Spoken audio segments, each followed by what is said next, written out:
இஸ்ரவேல் ஜனங்கள் கானான் தேசத்துக்கு போகிறதுக்கு ரெடியா இருந்தாங்க.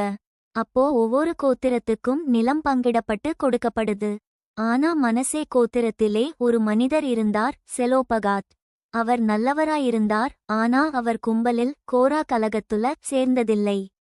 அவர் கெட்ட பாவத்துக்காக இல்ல, தன்னுடைய பாவத்துக்காகத்தான் மரணமடைந்தார். செலோபகாதுக்கு ஆண் குழந்தைகள் இல்ல.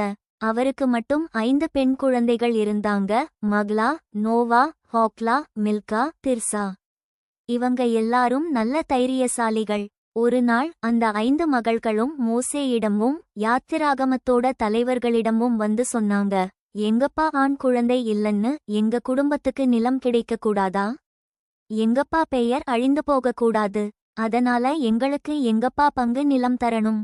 மோசே இந்த விஷயத்தை கேட்டு கர்த்தரிடமா கேள்வி கேட்டார்.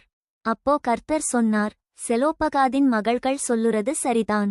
அவர்களுக்கு அவர்களோட அப்பா பங்கு நிலம் கொடுக்கணும். அந்த நாளிலிருந்து ஒரு புதிய சட்டம் உருவாக்கப்பட்டது. ஒரு குடும்பத்துக்கு ஆண் குழந்தை இல்லனா அவரோட மகள்களுக்கு அந்த சொத்து பங்கா கிடைக்கணும். மகள்கள் இல்லனா அப்போ அந்த சொத்து அவர்களோட சகோதரருக்கு போகணும்.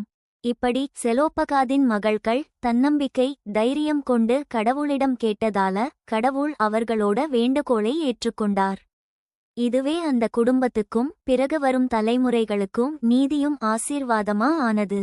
கதை சொல்லும் செய்தி: குழந்தைகளே, நாம தைரியமா நல்லது கேட்டால் கடவுள் கேட்டு ஆசீர்வதிப்பார். கடவுள் எல்லாருக்கும் நியாயமாயிருக்கிறார்.